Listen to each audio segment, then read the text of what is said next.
Okay. இந்த வீடியோவில் வந்து நான் உங்கள் கூட ஒரு மார்க் டெஸ்ட்டை மட்டும் நான் ஷேர் பண்ணிக்கிறேன். ஸோ இதுக்கப்புறம் நான் வந்து ஹால் டிக்கெட் வர்ற வரைக்கும் நான் ப்ரிலிம்ஸ் மார்க் டெஸ்ட் எதுவும் போட போகிறது இல்லை. ஸோ அதனால் வந்து நான் உங்கள்கிட்ட வந்து இதை நான் ஷேர் பண்ணிக்கிறேன். இது எதுக்காக ஷேர் பண்ணுறேன் அப்படிங்கிறதே நான் சொல்கிறேன். ஓகேங்களா? ஸோ நேற்று போட்டதை வந்து நான் உங்கள்கிட்ட காட்டியிருந்தேன் இல்லையா? என்னது 5, 6 ஓகேங்களா? 7 வந்து பார்த்தீங்க அப்படின்னா இது ஓப்பனே ஆகலை. என்ன ப்ராப்ளம் அப்படிங்கிறது தெரில. இப்போ ஓப்பன் ஆகுது பார்த்தீங்களா? இப்போ தான் ஸ்டார்ட் ஆகுது. ஸோ அதனால் இது அப்புறம் போட்டுக்குவோம். ஸோ அடுத்தது வந்து இது போட்டிருந்தேன். எயித்து வந்து இன்றைக்கி போட்டிருந்தேன். டேட் வந்து பார்த்துக்குங்க, 9 இருக்கு இல்லையா? 8 வந்து போட்டிருந்தேன். ஸோ இது வந்து ஃபஸ்ட்டு வந்து நான் நேற்று உங்ககிட்ட சொல்லியிருந்தேன் இல்லையா? ஃபஸ்ட்டு போட்ட மார்க் டெஸ்ட்டுக்கும் செகண்டு போட்ட மார்க் டெஸ்ட்டுக்கும் வந்து எவ்வளோ இம்ப்ரூவ்மெண்ட் இருக்குது. ஸோ இதுக்கு முக்கிய காரணம் என்ன அப்படின்னு பார்த்தீங்கன்னா ஸ்பீடு தான். ஓகேங்களா? கண்டினியூஸாக எக்ஸாம்ஸ், அதாவது மார்க் டெஸ்ட் அட்டன் பண்ணுற இது தான். ஓகேங்களா? என்ன சொல்கிறது? ஸோ இதை பொறுத்த வரைக்கும் நம்ம என்ன மைண்டில் ஃபிக்ஸ் பண்ணிக்கலாம் அப்படின்னா, ஸோ அந்த ஃப்ளோ கிடைக்கணும் அப்படின்னா கண்டினியூஸாக எக்ஸாமுக்கு ஒரு 1 வீக் முன்னாடி, என்னோடய பிளான் இது தான், 1 வீக் முன்னாடி வந்து மார்க் டெஸ்ட் வந்து போட்டுக்கிட்டே இருக்கோம் அப்படின்னா அந்த ஃப்ளோ அப்படிங்கிறது வந்து எக்ஸாமில் அப்படியே வந்து ரிஃப்ளெக்ட் ஆகும். ஸோ அதுக்கு முன்னாடி வரைக்கும் என்ன பண்ணணும் அப்படின்னா, ஸோ நமக்கு வந்து கான்செப்டாக ஏதாவது ஒன்று இன்னும் கிளாரிட்டி வேணும்,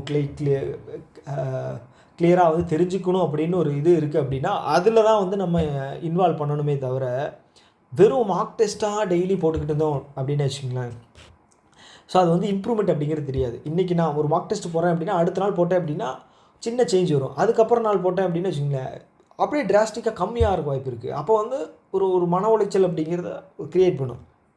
ஸோ இப்போ கான்செப்ட் எது ஒரு மார்க் டெஸ்ட்டை போட்டு பார்த்து இது எனக்கு வரல, இந்த டாபிக் வந்து எனக்கு வரல, ஆனால் இந்த டாபிக் வந்து எக்ஸாமில் வந்து இம்பார்ட்டண்ட்டாக இருக்குது, அப்போ நான் இதை வந்து ஒர்க் பண்ணுறேன் அப்படின்னு சொல்லி மேக்ஸிமம் ஒர்க் பண்ணிக்கிட்டு அதுக்கப்புறம் மார்க் டெஸ்ட்டை போட்டு பார்த்தா தான் தெரியும் நமக்கு வந்து நம்ம இவ்வளோ நாள் பண்ண ஒர்க்கு ஒரு 2 to 3 days வந்து அதுக்காக ஒர்க் பண்ணியிருக்கோம் அப்படின்னா அதில் வந்து ரிசல்ட் வருதா இல்லையா அப்படிங்கிறது அதுக்கப்புறம் தான் தெரியும்.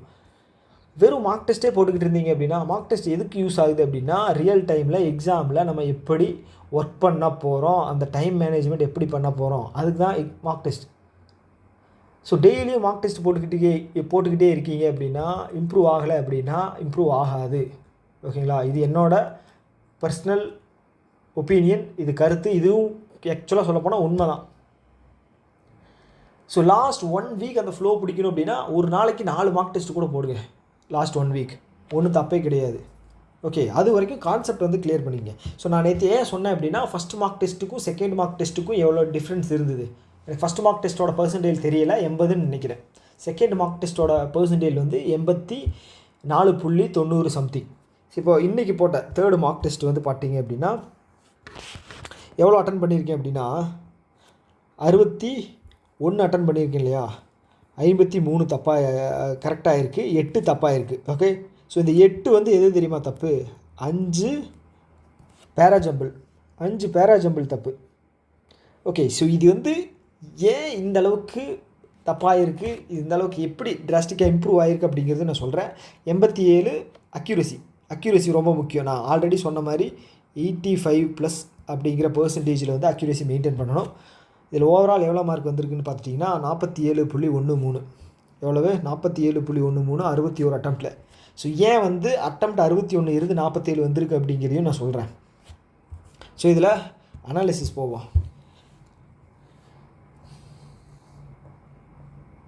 அனாலிசிஸ் பார்த்தீங்க அப்படின்னா ET 8.44. ஓகே, ஸோ இண்டிவிஜுவலாக நீங்கள் பார்த்துட்டிங்க அப்படின்னா ரீசனிங்கில் வந்து 15 தான் போட்டிருக்கேன்.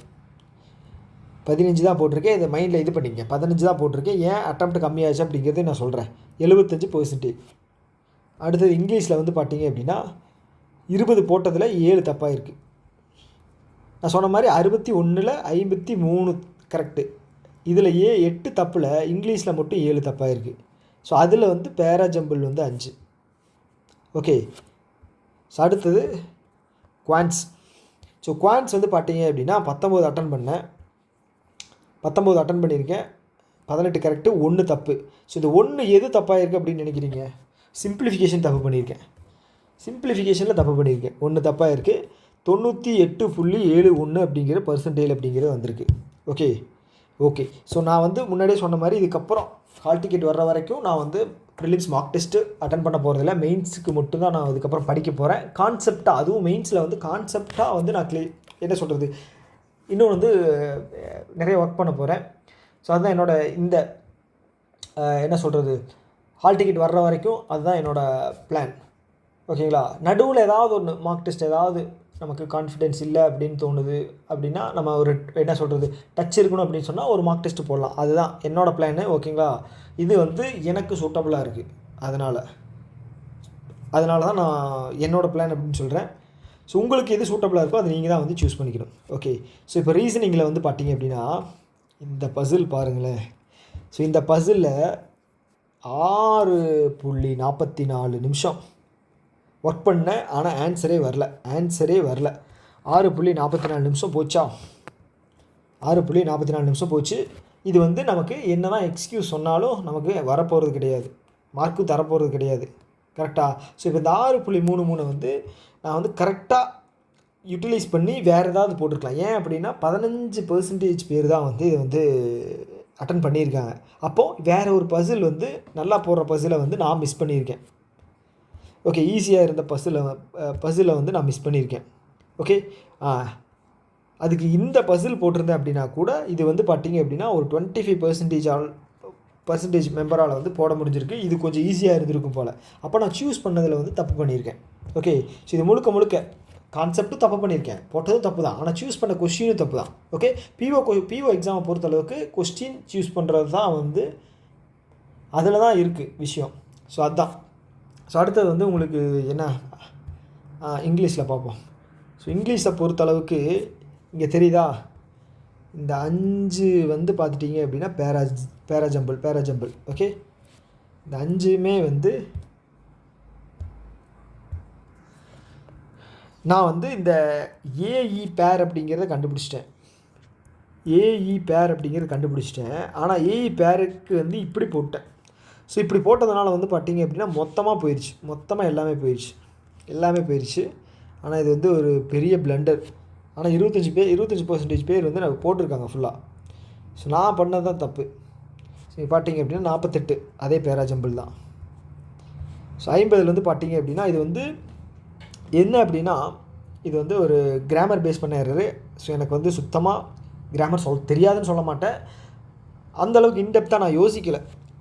ஸோ அதனால் வந்து என்னால் இது வந்து கரெக்டாக போட முடியலை. ஸோ இன்னும் ஒன்று வந்து பார்த்துட்டிங்க அப்படின்னா, என்னது 62 பார்த்துட்டிங்கன்னா இன்அப்ராப்ரியேட் வேர்ட். ஸோ இது வந்து தப்பு பண்ணிட்டேன். ஓகே. ஸோ இதில் அக்செப்டபிள் வந்து இந்த 50ம் 62 அக்செப்டபிள் தான். 50 62 அக்செப்டபிள் தான். பேராஜம்பிள் தப்பு பண்ணது வந்து அக்செப்டபிள் கிடையாது. ஓகே. அது எனக்கே தெரியுது. ஸோ அதனால தான் வந்து 87 அக்யூரசி போயிடுச்சு. சப்போஸ் அது 5 கரெக்டாக ஆயிடுச்சுன்னு வச்சுக்கோங்களேன், 61ல் 58 அப்படின்னா நமக்கு வந்து 90+ அப்படிங்கிறது வந்திருக்கும். 95 வந்திருக்கும்னு நினைக்கிறேன். ஓகே. ஸோ அடுத்தது குவான்ஸை பொறுத்தளவுக்கு ஒன்று தப்பாக இருக்கு இல்லையா, சிம்பிளிஃபிகேஷன். ஸோ இதில் வந்து பார்த்திங்கன்னா என்ன சொல்கிறது, மற்ற இது சிம்பிளிஃபிகேஷன் எடுத்துருக்கிற டைமை விட இது வந்து கம்மியாக எடுத்திருக்கேன். ஸோ இந்த கம்மியாக எடுத்ததான் பிரச்சனை. அவசரம், ஸ்பீடாக போடணும்னு சொல்லி அவசரப்பட்டு போட்டு தப்பாக இருக்குது. ஓகே. இது எப்படின்னா வந்து ஆன்சர் வந்து 1000 இருந்துச்சு. இந்த இதில் என்ன சொல்கிறது, ஒரு நிமிஷம், 10 பவர் எக்ஸு 1000 வந்துச்சு அப்படின்னா நம்ம வந்து எக்ஸோட வேல்யூ 3 போடணும். ஸோ நான் வந்து இங்கே 10 இருந்து இங்கே கீழே வந்து 100 இந்த பர்சன்டேஜ்லேருந்து மேலே ரைட் சைடு கொண்டு போகும்போது நான் 100 எடுத்து போட்டு 2 போட்டேன். ஓகே. ஒரு சின்ன மிஸ்டேக். ஸோ அதனால தான். ஸோ இப்போது மார்க்கை பொறுத்தளவுக்கு இதில் நான் வந்து 18 கொஷின் வந்து கரெக்டாக இருக்கு இல்லையா, ஆனால் மார்க் வந்து பார்த்திங்க அப்படின்னா 13 புள்ளி தான் வந்திருக்கு. ஏன் அப்படின்னா இப்போ பேட்டர்ன் மாற்றிட்டாங்க இல்லையா. ஸோ அதனால தான் வந்து 61 அட்டன் பண்ணியும் 47 மார்க் தான் வந்திருக்கு. ஸோ இது வந்து என்ன சொல்கிறது, கொஞ்சம் கஷ்டமாக தான் இருக்குது. பட் இருந்தாலும் நம்ம அக்செப்ட் பண்ணிக்கணும். ஓகே. ஸோ இங்கிலீஷில் நான் ஆல்ரெடி சொன்ன மாதிரி தான் ஓரளவுக்கு இம்ப்ரூவ்மெண்ட் அப்படிங்கிறது தெரியுது. எவ்வளோ பர்சன்டேஜ் வந்திருக்கு மறந்துட்டேனே. ஸோ இங்கிலீஷை பொறுத்தளவுக்கு 76 தான் பர்சன்டேஜ். ஸோ நான் சொன்னேன் இல்லையா, அந்த பேரா ஜம்பிள் மட்டும் தப்பு பண்ணாமல் இருந்தால் ஓகே. ஸோ என்ன இதிலேருந்து நான் சொல்ல வர்றேன் அப்படின்னா, ஸோ மார்க் டெஸ்ட்டோட 1 1 2 3 ஓகே. ஸோ இதில் வந்து பார்த்தீங்க அப்படின்னா அக்யூரசி அண்டு பர்சன்டேஜ் ரெண்டுமே என்ன இருந்துச்சோ அதை விட இதில் செகண்ட் மார்க் டெஸ்ட்டில் அதிகமாக இருக்குது. செகண்ட் மார்க் டெஸ்ட்டை விட தேர்டு மார்க் டெஸ்ட்டில் இன்னும் அதிகமாக இருக்குது. ஓகே. ஸோ இப்படி தான் வந்து நீங்களும் கொண்டு போகணும். ஓகேவா? ஸோ இப்போவும் நான் சொல்கிறேன் என்ன அப்படின்னா, என்னால் இந்த மார்க் டெஸ்ட்டில் வந்து 70 தான் மேக்ஸிமமே என்னால் அட்டன் பண்ணியிருக்க முடியும். ஓகே. ஸோ ஏன் அப்படின்னா அவன் செட் பண்ணுறதே 70 மட்டும்தான் அட்டன் பண்ணணும் அப்படின்னு சொல்லி செட் பண்ணுறான். நீங்கள் வந்து எல்லாமே அட்டன் பண்ணணும் அப்படின்னு சொல்லி எல்லாத்தையுமே எடுத்த உடனே போட்டு போனீங்க அப்படின்னா அது வந்து 50 கொஸ்டின் கூட தாண்டாது. அதனால் உங்களால் 70 டார்கெட் பண்ணிங்க அப்படின்னா 70க்கு 65 ப்ளஸ் எடுத்தீங்க அப்படின்னு வச்சுக்கோங்களேன், உங்களோட பர்சன்டேஜ் வந்து எங்கேயோ போயிடும். 95 ப்ளஸ் அப்படிங்கிறது கேரண்டீடாக வந்து உங்களுக்கு வரும். ஸோ இப்படி தான் பண்ணணும். ஓகேங்களா? ஸோ உங்களுக்கு கான்செப்ட் ஒரு சிலது கிளியராக இல்லை அப்படின்னா கான்செப்டை கிளியர் பண்ணிவிட்டு அதுக்கப்புறம் மார்க் டெஸ்ட்டு போடுங்க. அதுதான் கரெக்டான வழி. ஸோ குர்ட்டா பாக்கில் மார்க் டெஸ்ட்டே போட்டுக்கிட்டு இருந்தீங்க அப்படின்னா ஃப்ளோ மட்டும்தான் வரும். அதுக்கு வந்து அந்த 1 வீக் போதும். அந்த 1 வீக் போதும் இல்லையா ஃப்ளோவுக்கு. ஸோ இதுதான் விஷயம். ஸோ நிறைய பேர் வந்து குவான்ஸ் செக்ஷன் எப்படி அட்டன் பண்ணுறது அப்படிங்கிறது கேட்டிருந்தீங்க. நான் கண்டிப்பாக ஒரு வீடியோ அப்படிங்கிறத மேக் பண்ணுறேன். ஸோ அதில் வந்து நான் கிளியர் கட்டாக நான் சொல்கிறேன். ஓகேவா? ஸோ என்ன ட்ராபேக் இந்த பிஓ பேட்டர்னில் இருக்குது, ஸோ நம்ம எப்படி அதை அட்டன் பண்ணலாம் அப்படிங்கிறத நெக்ஸ்ட் வீடியோவில் அந்த வீடியோ வந்து நான் உங்களுக்கு எக்ஸ்பிளைன் பண்ணுறேன். So okay. ஸோ எல்லோரும் நல்லா படிங்க, டைம் எதுவும் வேஸ்ட் பண்ணாதீங்க, ரொம்ப ப்ரெஷரும் ஆகிக்காதீங்க. ஓகே. ஈஸியாக பண்ணால் கம்ஃபர்டபுளாக பண்ணால் மட்டும்தான், ப்ரெஷரெல்லாம் பண்ணால் மட்டும்தான் மார்க் நிறைய வரும். ஓகே. பதட்டத்தில் நிறையா கொஷின்ஸ் வந்து ரீட் பண்ணுறது கூட கரெக்டாக ரீட் பண்ண மாட்டோம். ஓகே. இன்னொரு வீடியோ மீட் பண்ணலாம். டாட்டா பை பை.